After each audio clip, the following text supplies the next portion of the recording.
네, 무법천지대 사퇴입니다. 무법천지는 무슨 말이고 사퇴는 무슨 말이야? 기사로 같이 보시죠. 네, 거칠어진 이재명 대표를 얘기를 하죠. 깡패 날뛰는 무법천지 1시간 넘게 윤 대통령을 때렸다라는 얘기입니다. 뭐라고 얘기냐? 권력남용, 정권은 길지 않다라고 얘기를 하면서 내가 뭐 야당 대표라 영향력을 행사한다고 우려를 하느냐? 그럼 뭐 대통령 부인은 뭐냐? 라면서 김건희 여사까지 지금 소환을 했다는 소식입니다. 다음 기사 넘어가 볼까요? 네, 이재명 법치탈을 쓴 사법 사냥이 일상화되고 있다. 무법천지엔 담장이 있어야 된다라고 얘기를 했습니다. 네, 여기 지금 저기 밑줄을 그어놨죠. 이재명 대표. 하지만 이런 불체포 특권 요구에 대해서 담장도 없애고 대문도 열어놓고 사는 게 맞긴 한데 강도랑 깡패가 날뛰는 무법천지가 되면 담장이 있어야 되지 않겠느냐. 불체포 특권을 포기할 의사가 없으면 시사한 거 아니겠느냐라는 이 해석까지 같이 좀 붙어 있습니다. 이재명 대표의 목소리 안 들어볼 수 없죠. 같이 들어보시죠. 법치의 탈을 쓴 사법 사냥이 일상이 돼가고 있는 폭력의 시대입니다. 정치는 사라지고 지배만 난무하는 그런 야만의 시대가 다시 도래하고 말았습니다. 불체포 특권 내려놓고 영장 실질 심사를 받으려고 하셨던 것은 아예 뭐 계획이 없었던 걸까요? 강도와 깡패들이 날뛰는 이 무법천지가 되면 당연히 담장이 있어야 되고 대문도 닫아야죠. 국경을 넘어서 오랑캐가 불법적 침략을 계속하면 열심히 싸워서 격퇴해야죠.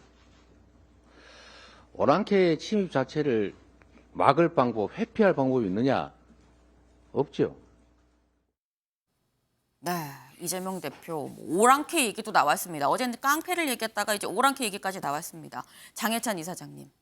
사실 오늘 이 체포동의안이 국회에 보고가 되는 상황에서 어제 1시간이 넘게 지금 굉장히 지금 센 얘기로 이 기자회견을 했거든요. 의도가 뭐라고 보십니까? 일단 우리 정치가 참 초라해지고 없어 보이는 것 같습니다. 제1야당 대표가 네. 민생을 위해서 그리고 우리 아까 뉴스 본 것처럼 네. 물가 상승이나 금리로 인한 실질 소득 감소 네. 이 문제에 대한 대책 마련을 촉구하기 위해서 1시간 동안 기자회견했다면 국민들이 박수치지 않겠습니까?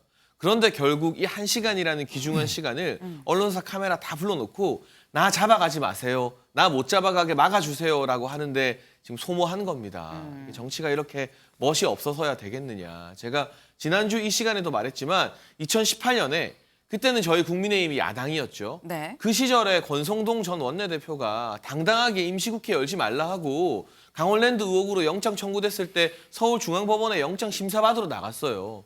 그때 뭐 국민의힘이 그 전신인 새누리당이 힘 있는 야당이었습니까?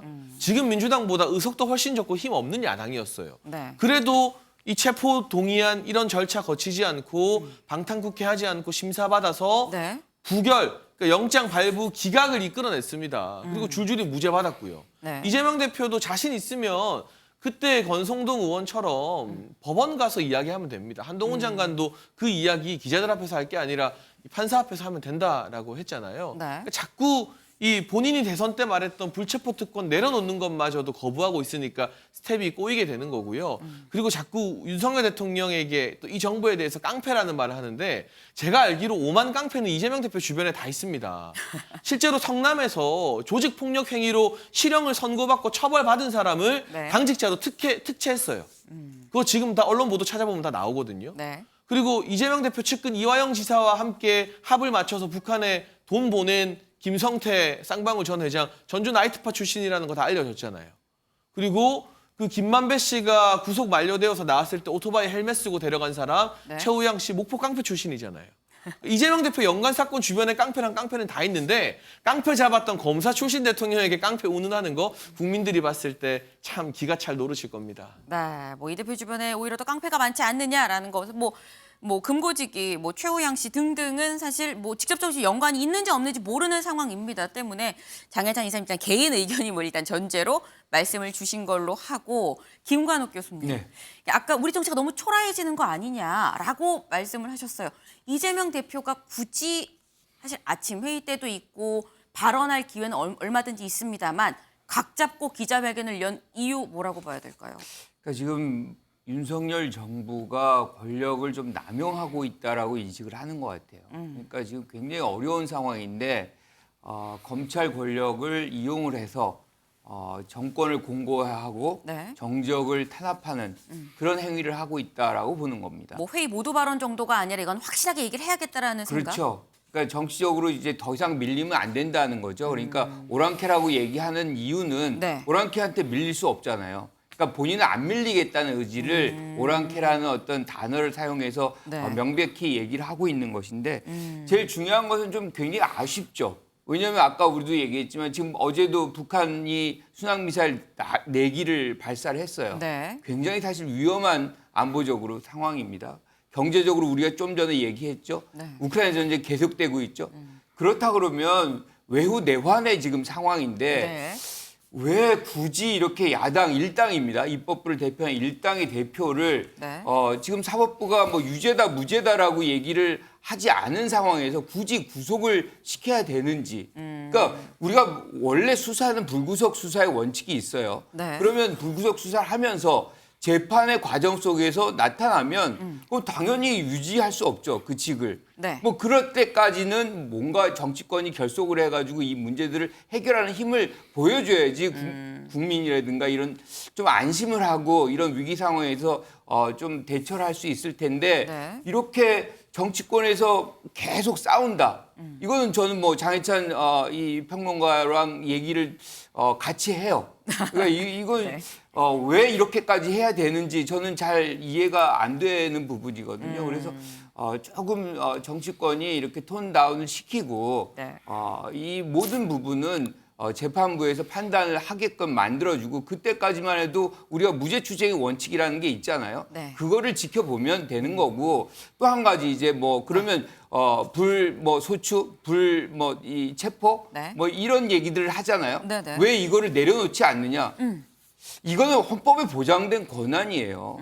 그러면 모든 이 국회의원에게 다 적용이 돼야 되겠죠. 그러면 개헌을 하면 됩니다. 근데 앞서서 이재명 대표가 했던 얘기가 있어서 사실 이 아니 얘기가 또 근데 나오는 그때 거긴 얘기의 즉슨 뭐냐면 네. 여당이 그 안을 가져오면 합의해서 이걸 없애야겠다는 거거든요. 그럼 그걸 개헌을 하게 되고 모든 대표들 이 분들이 이런 특권을 갖게 되는 이유는 대의민주주의에서 네. 우리의 대표이기 때문에 받는 특권이거든요. 대통령의 불소추라든가.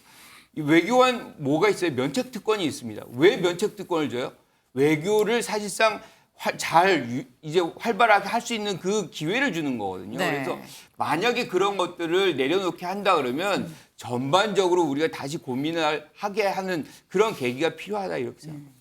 박봉건 의원님. 네. 지금 이재명 대표의 말이 거칠어지고 있는데 네. 제가 이해가 되지 않는 거는 네. 그렇게 본인의 죄가 조작이 되고 날조가 되고 없는 죄를 만들어서 이렇게 검찰에 한다는 건데 그러면 이렇게 억울한 내용이기 때문에 그러면은 검찰에 가서 당당히 밝히면 되는데 검찰에 가서는 진술 거부권 행사하고 한동훈 장관 이야기했지만 판사 앞에서 해야 할 이야기를 기자들 불러놓고서 언론 플레이를 하고 뭐 다 좋아요. 그럴 수는 있는데 어제 그 발언한 내용 중에서 보면은 강도와 깡패들이 날뛰는 무법천지. 네. 아니 범죄 행위에 대해서 고소 고발이 들어와서 그 범죄 행위에 대해서 문제가 있으면 기소하고 처벌하는 게 당연한 거죠.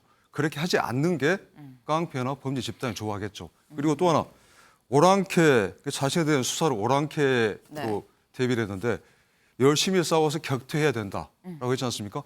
근데 6년 전에 이재명 대표가 김어준 씨가 진행하는 프로그램에 출연해가지고 뭐라고 그랬냐면은 네. 권력 행사는 잔인하게 해야 된다. 죽도록 싸워서 깨부셔야 한다. 뭔가 좀 비슷하지 않습니까? 내용은 정반대지만은 네. 본인이 이렇게 이야기해놓고서는 왜 본인한테 이런 내용을 적용하지 않는 거지? 아. 체포영장도 마찬가지예요. 본인이 뭐라고 그랬어요? 어떤 부당행위도 없었다는 것을 구속영장에 보여준다고 그랬지 않습니까? 그러면은 박병기 의원도 그랬어요. 이런 허무맹랑한 대화소설 같은 영장은 처음 본다. 그러면 제가 볼 때 이거는 민주당과 이 대표한테 천재 이루의 기회예요.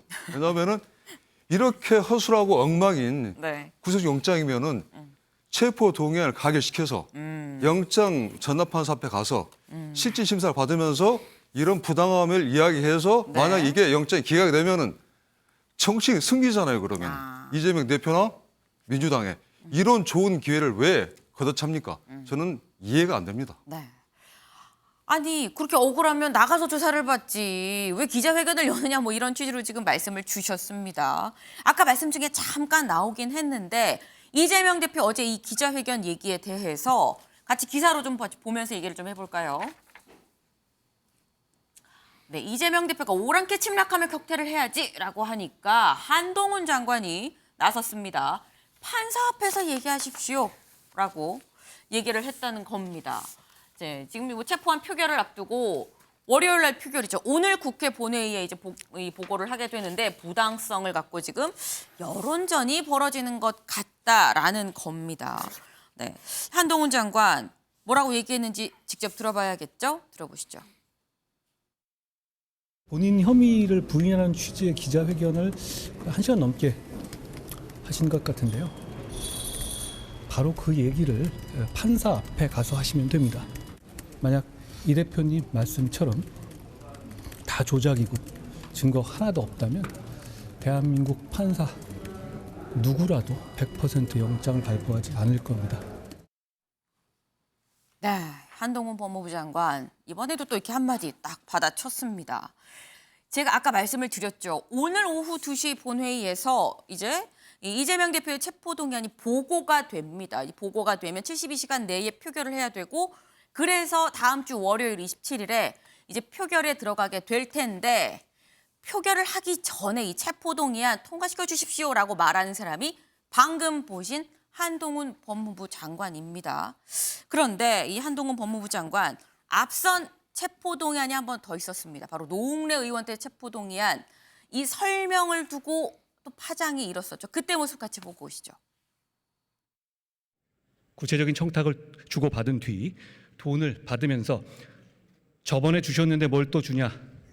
저번에 그거 제가 잘 쓰고 있는데 라고 말하는 노웅래 의원의 목소리, 돈봉투 부스럭거리는 소리까지도 그대로 녹음되어 있습니다. 네, 지금 돈봉투 부스럭거리는 소리까지 녹음이 됐다라고 해서 노웅래 의원이 무슨 얘기 하나 지금 처음 듣는데 라고 반박을 했었습니다. 장혜찬 이사장님. 이 월요일 날 있을 이재명 대표의 체포동의안에서도 한동훈 장관이 뭔가 굉장히 짠하고 그동안 듣지 못했던 새로운 사실을 꺼내들까요? 어떻게 보십니까? 뭐 그럴 가능성이 없지 않죠. 그런데 결과는 사실 정해져 있는 거 아니겠습니까? 요즘 친구들 많이 쓰는 말 중에 답정너가 있어요. 네. 답은 정해져 있으니 넌 내가 원하는 대로 대답해라. 네. 이거 어차피 부결할 겁니다.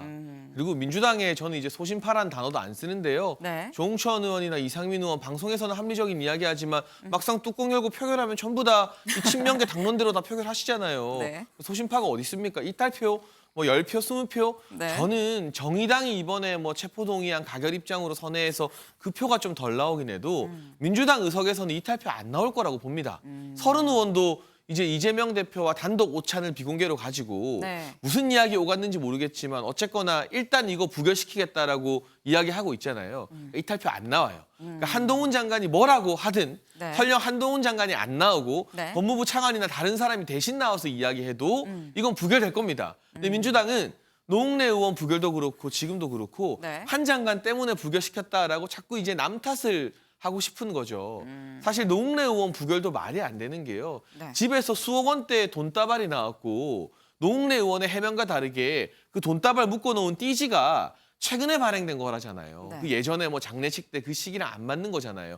이 정도 확실한 물증이 어디 있습니까? 아니 집에서 돈이 수억 다발이 나왔는데도 체포가 안 되면 국회의원은 무슨 짓을 저질러도 체포 안 하겠다는 것과 다름없는 뜻이죠. 그래서 네. 한동훈 장관이 무슨 이야기를 하던 어떤 구체적인 증거를 갖고 오던 아니면 민주당이 말하는 것처럼 예의를 딱 갖춰서 별말을 안 하고 그냥 법리적 설명만 하던 네. 그와 무관하게 이미 답은 정해져 있기 때문에 네. 그걸 한동훈 장관 책임으로 돌리려 해봤자 국민들은 이 방탄 국회에 대한 불신과 분노만 더 크게 가실 것이다라는 말씀을 좀 미리 드려야겠습니다. 이재명 대표에 대한 뭐 부결은 답정너다. 이미 뭐 정해져 있는 거다. 뭐 내부의 쓴소리 뭐 조홍천, 이상민 의원 등등. 뭐 그래도 어쨌거나 이 반대표를 던질 거 아니겠느냐라고 지금 비명계 얘기를 하셨습니다. 기사 같이 볼까요? 네, 이재명 대표의 얘기 뒤에 지금 비명, 체포안 부결 뒤 이재명 대표 사퇴를 거론하고 있다는 이 기사입니다. 네, 지금 여기 보게 되면 뭐 이재명 대표 체포동의안 표결 결과에 따른 예상 시나리오 3가지로 지금 나뉘어져 있는데 가결이 될 경우에는 뭐 비대위가 불가피하고 하지만 구속영장이 기각되면 뭐 체제가 강화될 수 있다라는 얘기를 하고 있습니다. 하지만 부결의 경우는 지금 2개가 지금 나뉘죠. 뭐 이탈표가 없을 경우, 이탈표가 많을 경우. 지금 장해찬 이사장은 앞부분 이탈표 거의 없이 부결이 될 거다. 이재명 대표 체제가 좀 공고화가 되는 이런 상황이 오지 않겠느냐라는 지금 얘기를 했습니다. 여기서 주목할 거는 비명계가 이탈하지 않을 것 같다라는 건 뭐 약간 전반적인 얘기가 나오고 있는데 여기에 더해서 다음 기사 좀 같이 볼까요? 네, 다시 나옵니다. 부결 후엔 이재명 대표가 물러나야 된다고 비록 이번 체포동의안은 반대를 던져도 이재명 대표는 물러나야 된다는 얘기를 지금 하고 있다라는 겁니다. 그런데 이재명 대표는 사퇴론을 일축하고 있다. 이 비명계 결단 촉구에 이 대표 재차 결백을 주장하고 있다고 했습니다. 여기 지금 밑줄 친 부분도 같이 보시죠. 의원총회 직전에 서른 의원이 이 대표와 여기서 말하는 의원총회는 체포동의안을 어떻게 할 것인지 의원총회를 열었던 그 의총을 말하는 겁니다. 그 의총 직전에 서른 의원이 이 대표와 단 둘이 만나서 검찰이 기소하면 대표직에서 물러나란 제안을 했다고 한다라는 이 소식이 지금 들어 있습니다. 서른 의원 의총 때 비명계임에도 불구하고 앞에 나가서 우리 이거 부결시켜야 됩니다라고 얘기를 해서 저희도 좀 이례적이다라고 해서 이 말씀을 드렸던 바가 있는데 이 서른 의원을 비롯한 비명계의 얘기 이거 어떻게 된 얘기인지 저희가 목소리를 좀 준비를 했거든요. 같이 들어보고 오시죠.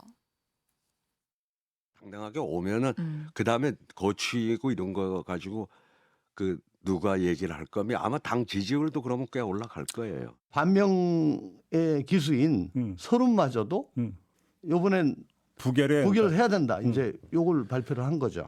그리고 또 한 분 더. 이분은 막 장황하게 얘기를 했는데 부결시키자. 그런데 내년 총선을 위해서 어떤 뭐 계획, 로드맵을 마련해야 되지 않냐. 이걸 또 장황하게 또 붙였어요. 그 이게 뭔 소리냐. 그건 뭐 요번에는 부결을 시키되 대표가 모종의 결단을 해야 되는 거 아니냐. 라는 거다. 네. 대표가 모종의 결단을 해야 되는 거 아니겠느냐. 그리고 이 결단이라는 게 대표직 사퇴로 의원들은 지금 생각을 하고 있다는 겁니다. 김상일 특보님. 네. 서른 의원이 의총 직전에 이재명 대표를 만나서 얘기를 했고 얘기가 잘 안 됐으면 의총장 앞에 안 나갔을 것 같은데 나가서 뭔가 얘기를 했단 말이죠. 부결시키자. 네. 그럼 이재명 대표랑 뭔가 네. 이 결단 사안에 대해서 합의가 됐다는 얘기 아닙니까? 어떻게 봐야 되죠? 뭐 제가 좀 알아본 바로는 네. 뭐 정확할지는 모르겠지만 네. 합의가 된 건 아니고요. 네. 이제 뭐 서른 의원이 무슨 얘기를 하시는데 네. 이재명 당대표가 뭐 고개를 듣는. 끄덕였다는 거예요. 네. 항상 이 끄덕이는 게 네. 해석을 잘하네요. 많은 그렇죠. 해석을. 고개를 끄덕인 것을 네. 이제 서른 의원은 이게 동의의 오케이다. 표시로 한 것이고 네. 뭐 이재명 대표 입장에서는 뭐 잘 들었다 그런 얘기를 하시는구나라고 그냥 끄덕여 준 걸 수도 있는 거잖아요. 네. 그래서 이제 그거는 뭐 합의가 있었다 이거는 제가 뭐 확인할 수가 없는 것이고 뭐 제가 좀 생각하기에는 네. 각자의 해석들이 있는 거 아닌가 이런 생각이 좀 듭니다. 네. 근데 네. 그걸 차지하고라도 서른 의원 입장에서는 이거를 가결을 시키자고는 말할 수는 없을 것 같아요. 왜냐하면 저도 사실은 우리 장해찬 이사장께서 말씀하시는 그 소신파라고도 얘기하지 말라는 사람 중에 들어갈 수도 있는데 네. 이런 거예요. 양쪽에 주장이 있는데 확정이 되지 않았어요. 네. 근데 한쪽은 우리 편 내지는 우리 가족이야. 그러면 어떻게 인신을 넘겨주죠? 예를 들어 이게 유죄의 어떤 생각을 확신을 어느 정도 할 수 있어야 이거 어쩔 수 없으니까 아유 내 가족이라도 이건 맞지 넘겨줘야지 하고 넘겨주는 거지. 양쪽이 주장이 부닥쳐요. 근데 무게추가 확 이게 한쪽으로 유죄 쪽으로 실리는 뭔가를 보지 못해요. 어떻게 넘겨주죠? 그러니까 이게 체포 동의안과 네. 나중에 기소 이후의 이야기는 전혀 다른 얘기예요. 네. 그래서 체포 동의안은 쉽게 인신을 구속해서 이렇게 하십시오라고 네. 하기 어렵다 이런 말씀을 좀 드리고요. 그리고 정치라는 것이 이상과 현실이 있습니다. 그렇죠. 소식이 아무리 있어도 때가 있고 또 이것이 좀 슬픈 얘기 같아요. 예, 무상하게 그냥 네. 자기만 바보 되는 경우도 있고 그런 네. 거예요. 그래서 이상이 아무리 있어도 우리 김대중 대통령께서도 말씀하셨잖아요. 예, 상인의 또 그 약간 철저한 이런 부분, 현실 네. 감각이 있어야 된다라는 얘기를 하셨잖아요. 이상은 추구하되 그 이상을 항상 할 수 있다는 생각으로 그렇게 행동을 하면 그건 완전 바보가 되는 거거든요. 그렇기 때문에 장해찬 우리 이사장께는 네. 이제 정치를 시작하시니까 이상이 있어도 항상 그것을 실현할 수 있는 게 아니다. 그리고 전략적 고민과 그 전략적 고민에 따라서 네. 어떤 시차에 따른 행동이 필요할 때도 있다. 이런 말씀을 좀 드리고 싶습니다. 그러니까 뭐 체포동의안은 뭐 비명이든 친명이든 이걸 가릴 게 아닌 거고 다만 서른 의원과 이재명 대표가 뭔가 이 부분에서 합의를 한 건 아닌 것으로 알고 있다라고 뭐 약간 직접 취재하신 내용까지 덧붙여서 말씀을 주셨습니다. 근데 그럼 김관옥 교수님, 체포동의안은 부결이 될 것 같아요. 정말 뭐 큰 이변이 없는 이상. 근데 부결이 된 이후에 지금 이재명 대표와 비명계가 동상이몽이라고 한다면 그 다음이 더 큰 문제 아닐까요? 그러니까 지금 뭐 서른 의원이 얘기는 네. 부결시키고 당대표직을 내려놓든 뭐 또 어떤 분은 뭐 공천권을 내려놓든 뭐 여러 가지 시나리오들을 생각하는 것 같아요. 그런데 네. 저는 그런 조건에 의해서 뭔가 부표를 던지거나 가표를 던지거나 한다면 이 본질이 희석이 된다는 얘기죠. 이 본질은 뭐냐면 네. 실질적으로 이재명 대표가 유죄의 증거가 있느냐 없느냐를 갖고서 국회의원들이 모두가 다 각각이 헌법기관이잖아요. 네. 누구에 의해서 이렇게 판단하는 것이 아니라 네. 자기 양심에 의해서 판단을 하면 됩니다. 그런데 이걸 조건부로 한다. 그거 자체도 저는 잘못된 거라고 생각하고 서른 의원도 그런 맥락에서 얘기했을 거라고 생각하진 않아요. 그리고 가장 중요한 거는 네. 지금 우리가 뭔가 인신을 구속할 때에는 도망이라든가 증거인멸이라든가 뭐 이런 것들이 있어야 되잖아요. 네. 근데 이걸 어디 이재명 대표 도망가겠습니까? 그리고 250여 차례 이상 이미 압수수색을 했어요. 뭐 네. 증거를 뭐 어디 숨길 것도 없습니다. 굳이 이렇게 한다 그러면 모두 다 그냥 구속 상태에서 수사를 하라. 그러니까 아까 노웅래 의원 얘기도 나왔지만 네. 불구속 수사에서 지금 수사 왜 안 합니까? 꼭 구속해야만 수사가 되는 건가요? 그러면 모원칙을 아예 그냥 불구속이란 건 없고 모두 다 구속시킨다라고 얘기를 해야지 굳이 왜 이렇게 구속을 남발하는 건지 전 그 부분 이해가 안 갑니다. 그러니까 그걸 재판부가 판단하면 되는 거예요. 구속의 사유가 있는지 없는지를. 네. 왜 국회가 그 재판부 판단도 못하게 막느냐는 거죠. 그리고 구속영장 발부의 사유 중에 도주의 우려나 증거인멸의 우려도 있지만 네. 범죄의 중대성이 사실은 가장 중요하게 작용을 합니다. 네. 아주 중대한 범죄라고 검찰은 보고 있는 것이고 도주와 증거인멸 관련해서도 이재명 대표는 이미 전례가 있습니다. 검사 사칭이나 특수공무집행 방해할 때 도망 다니셨다고 본인이 자랑스럽게 자서전에 적어 놓으셨어요. 2번이나. 아니, 2번 도망간 사람이 3번을 도망 못 가겠습니까? 핸드폰, 그리고 네. 2018년에 대법원 판결 갔던 그 경기도지사 선거에서 불거졌던 공직선거법 관련해서도 네. 그때 핸드폰 비밀번호 이재명 대표도 공개하지 않으셨고 그리고 떳떳하게 이 많은 사람들이 있는 강의에서 핸드폰 버리면 된다라고 직접 이 교시까지 주신 분이잖아요. 그러니까 제일 중요한 범죄의 중대성도 걸리지만 네. 증거인멸과 도주의 우려도 충분히 있는 분이기 때문에 네. 재판장에서 한번 판결 받아보자는 겁니다. 네. 아니 지금 여기저기 손을 너무 많이 드셨어요. 제가 엄청 인기 강사가 된 것 같은 그런 느낌인데 사실 요거는 가물오늘박 지금 굉장히 좀 뜨겁게 충돌할 수밖에 없는 이슈이기도 합니다.